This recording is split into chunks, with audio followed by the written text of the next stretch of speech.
Welcome, everyone, to the inaugural Inside the NOE podcast. I'm your host, Jason Dennis, and with me always is. My name is Guy Arcan, and I will be with Jason throughout all of these YouTube adventures. So now you're probably wondering what we're doing here today. Well, this is going to be an episodic podcast. And basically, what we're trying to do is inform the general public and all of our followers who exactly we are. What is the Northern Ontario Expo? What is TimminsCon? So, over the next 30 odd minutes or so, we're going to dive into the history of the Northern Ontario Expo, kind of give you some history on how we became the Northern Ontario Expo, how our board of directors was formed, and just kind of give you some general information in regards to what kind of events we host and that kind of stuff. So, before we get started, Guy, what do you got to say? I joined the NOE a few years back, I believe 5 or 6 years ago now. Started off doing volunteer work, helping with setup, tear down. Eventually became a board member, and then from there, I became the volunteer coordinator. So, with that responsibility, I am in charge of finding volunteers, making sure that they're taken care of while they're helping us out, and then from there, signing off their sheets because we do get a lot of high school students that help us, that kind of thing. I've actually had a few of them contact me to be reference for job applications, rent applications. So as a community kind of endeavor, I do believe it kind of helps everyone out in the long run.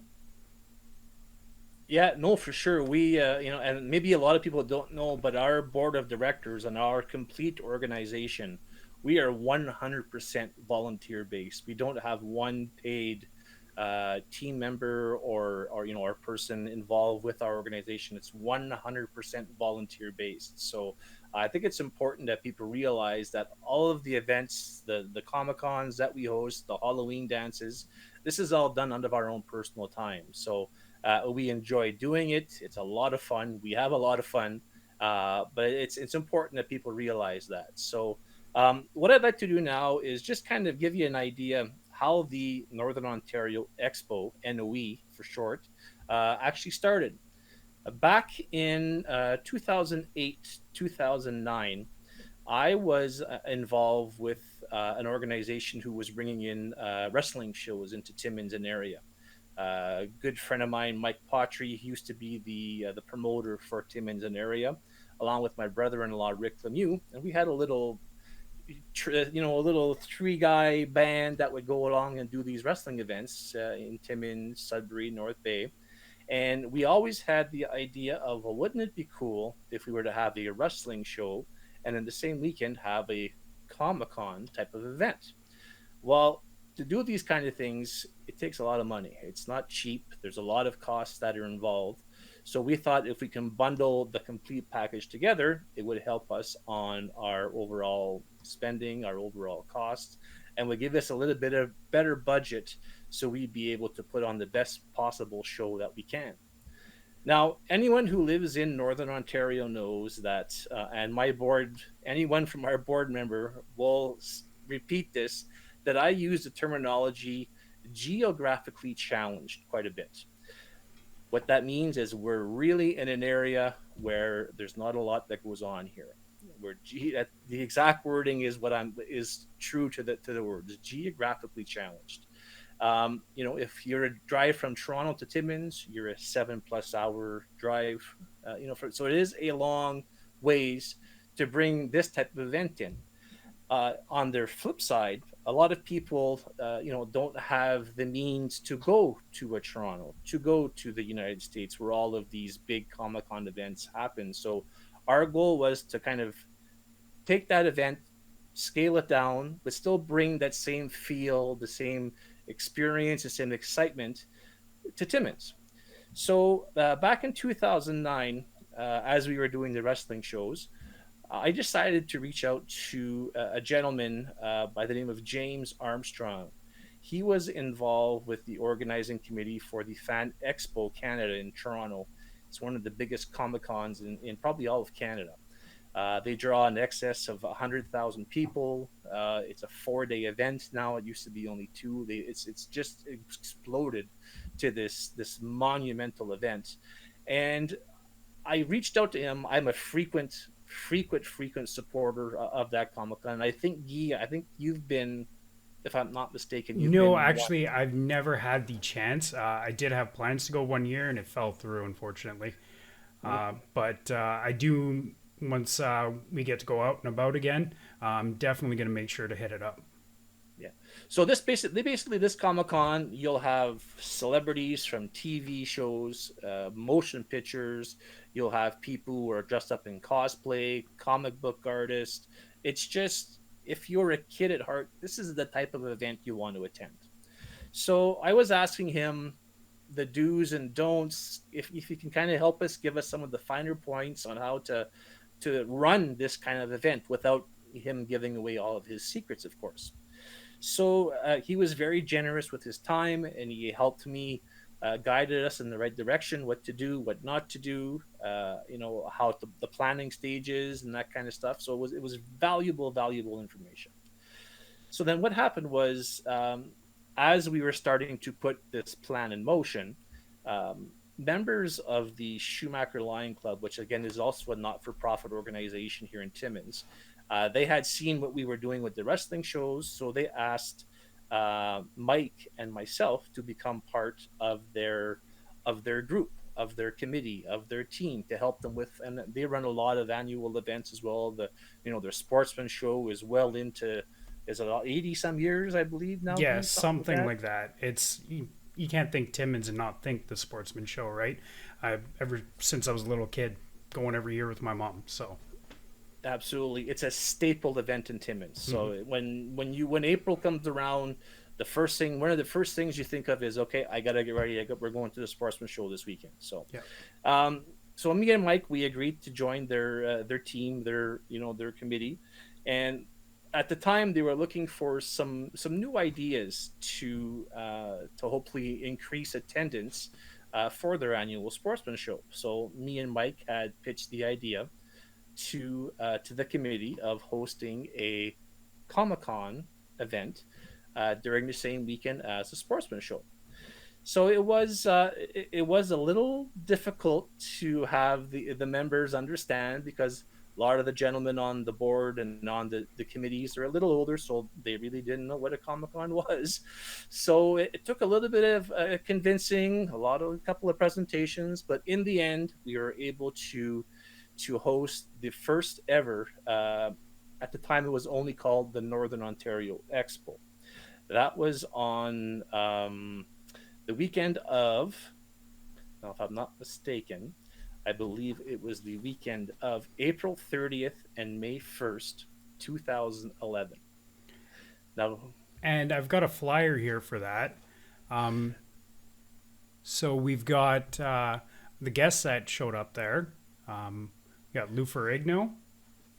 Incredible Hulk, yeah, Yeah, the original Incredible Hulk from I believe it was the 80s the TV TV show, show. Yeah. correct. Yeah, correct. Yeah.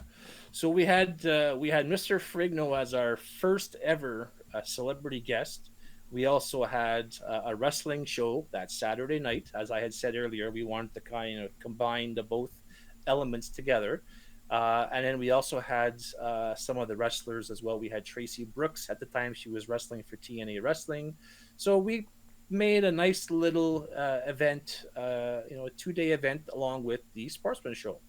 On the Saturday, we had the wrestling show at evening, and then Sunday, was the rest of the Comic Con. We were upstairs at the McIntyre Community Center in the main ballroom. The ballroom's probably a size of maybe 60 feet wide by 120, 130 feet long, roughly Yeah, something around like that. around that. Yeah. So it was, for a Comic Con, it was very small. Yeah, Our very first compact. year, yeah, exactly, very compact. We didn't have a huge budget, to bring in all these extravagant attractions and that kind of stuff. So that's basically, in a nutshell, how the Northern Ontario Expo started.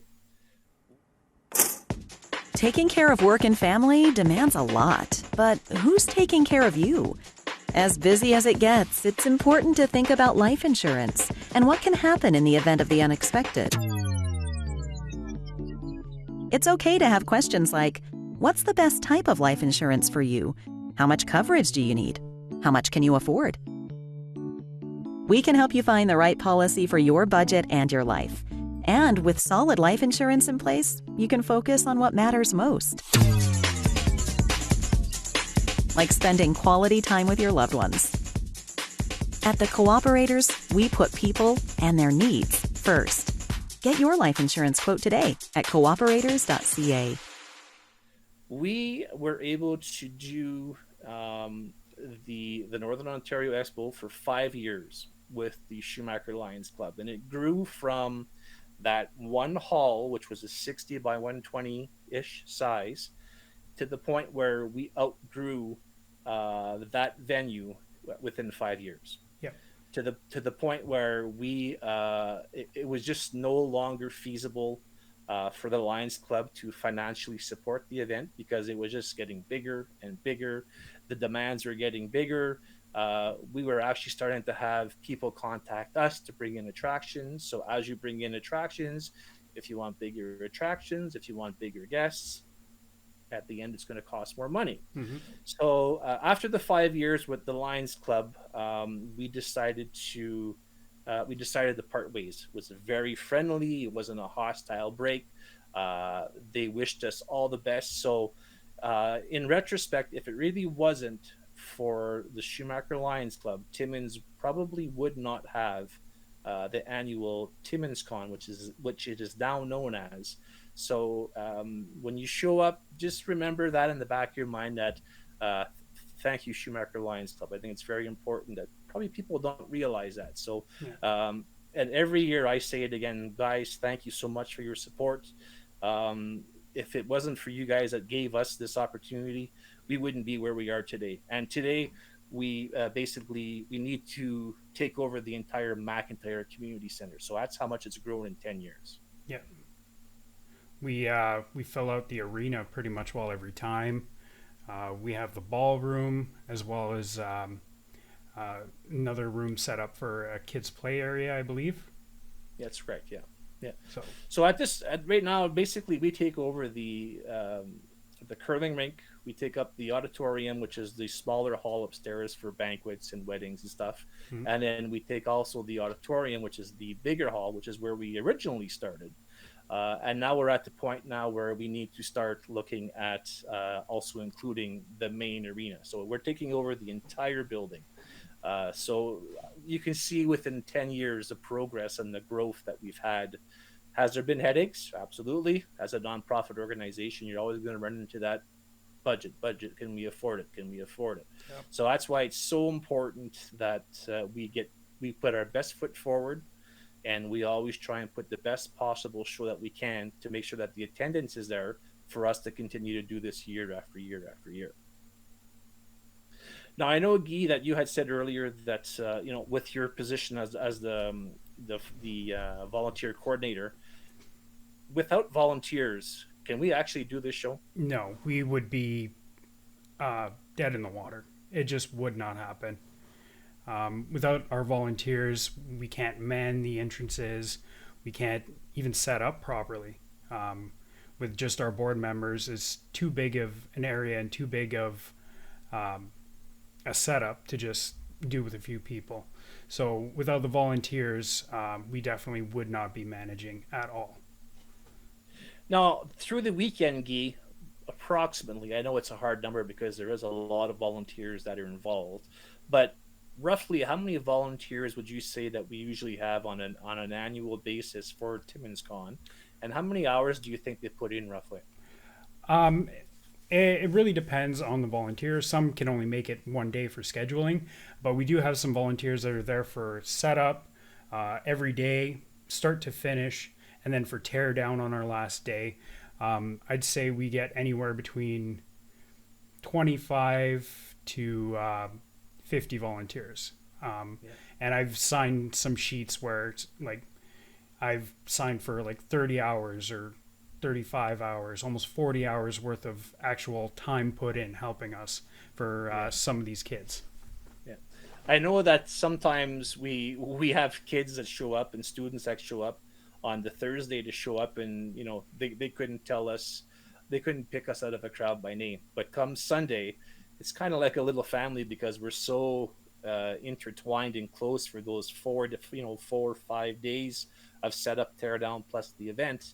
By the time the weekend is done, you're on a first name basis with everyone, and it's a really nice atmosphere, and I think the volunteers enjoy it as well because we ask a lot of them, but it's not like we're asking them to like to give their left kidney kind of thing. It's a very Yeah. enjoyable experience. It's a very calm experience. At the same time, there's a lot of excitement with a lot of people coming through the doors. The celebrities are there. We've got people walking around in costumes and that kind of stuff. So there's a lot for them to see. And I think your weekend goes by pretty quick. Yeah, it definitely doesn't drag on. That's for sure.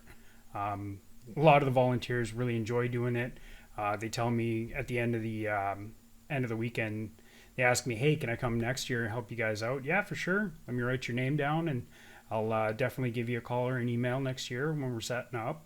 And a lot of them come back. We have some volunteers that come back every single year, help throughout the whole process. Got some real all stars on our team, really. Yeah, we do. It's a big thing that to have the like I said, like you said, without the volunteers, there would be no Timmins Con whatsoever. So now, Timmins Con, what Comic Con? What is a Comic Con? A lot of people, young and old, hear the terminology. They've heard the terminology, but sometimes they really have no idea what a Comic Con event is.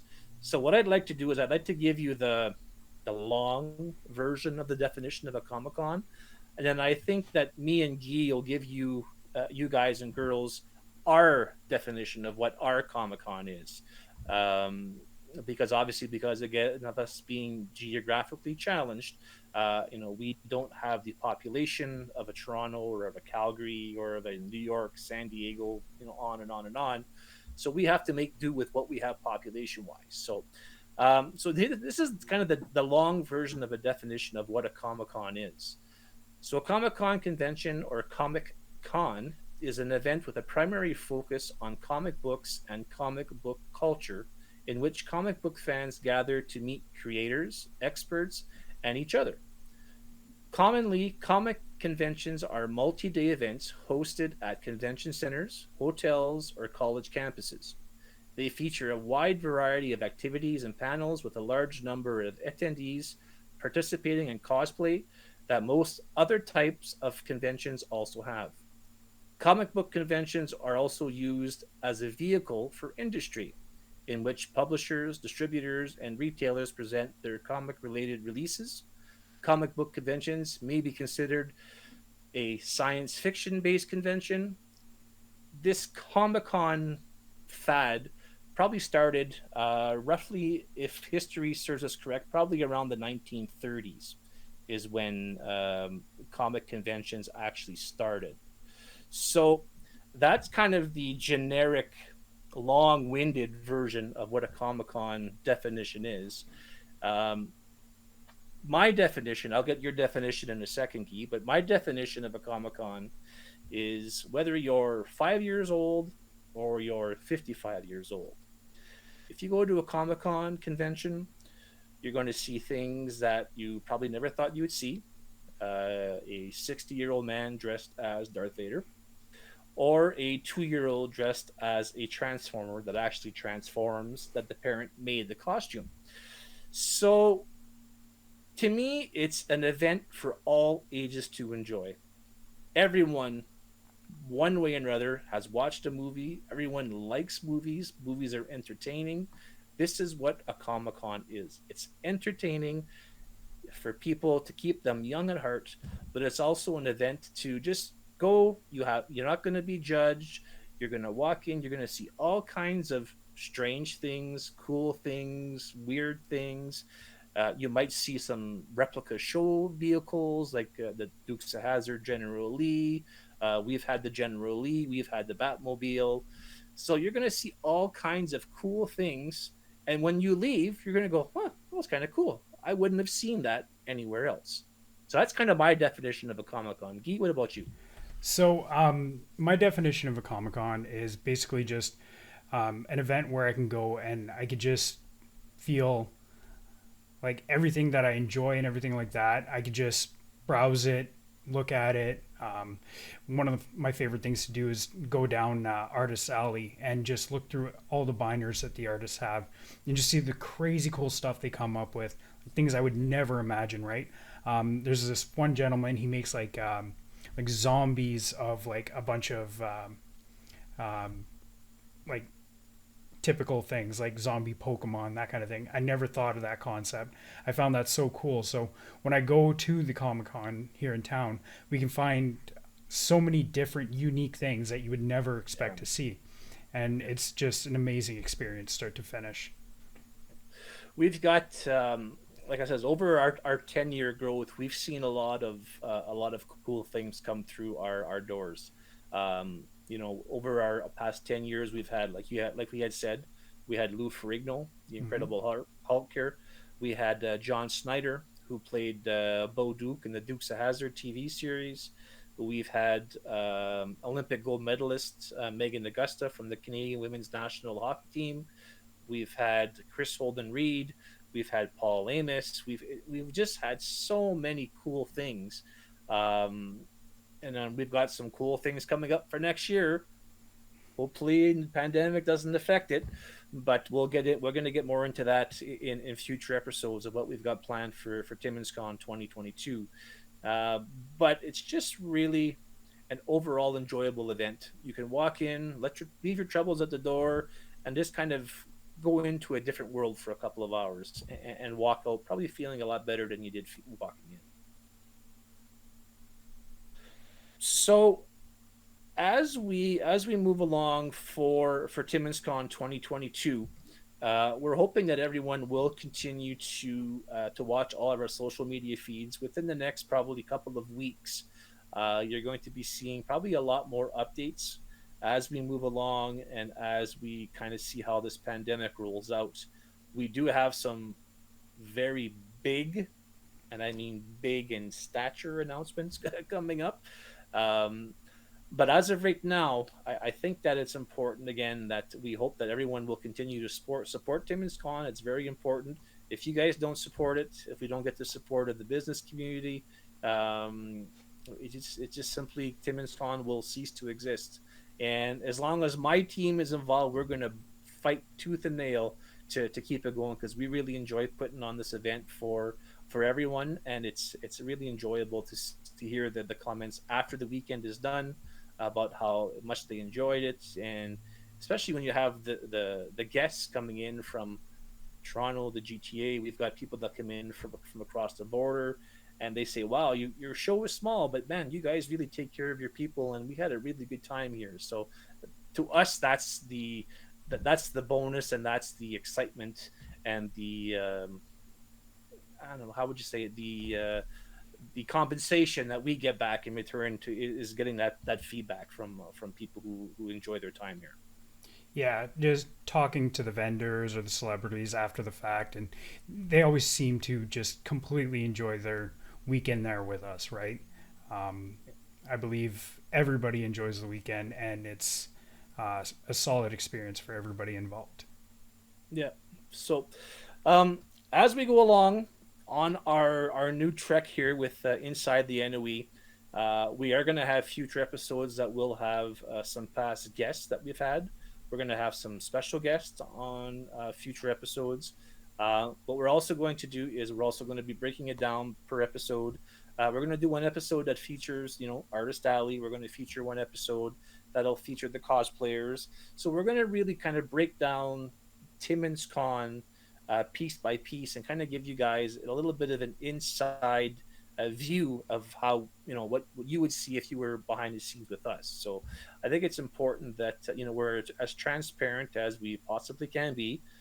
Without giving away any secrets, of course, but it would just give you guys a little more information and a little more insight what actually goes into putting on a Comic Con. Because trust me, and I know Guy can vouch for this, It is a lot of work behind the scenes. It's very, very time consuming, and it's like I said, it's nice to see the fruits of your labor pan out at the end of the weekend. But it's very, very labor intensive. So it's very important that everyone realizes that. So I think we're gonna call it an episode here for our first one. We just wanted to again give you guys a little bit of an insight about the history of the Northern Ontario Expo, how we became to be what we are today, 10 years later. We hope that you will be tuning in for episode two, very coming very soon. It will be a weekly, like we had said, episodic podcast. So um, stay tuned. Keep up with our social media pages, our social media feeds, our Facebook, our Twitter, also our official website at www.northernontarioexpo.com. That is up to date with all of our current announcements, our current guests, our current attractions. So it's important that those are the places to go to make sure you're up to date on everything NOE. Yeah. I'll make sure that down in the description below, we're going to have our website there, links to all of our social pages. So we're nice and easy to find for you guys so you can stay up to date on everything NOE. Perfect. So I think we're going to sign off for this evening on behalf of Guy, on behalf of the entire Northern Ontario Board of Directors, and on behalf of myself. I wanted to thank everyone for viewing, thank everyone for your continued support, and we will see you next week on Inside the NOE.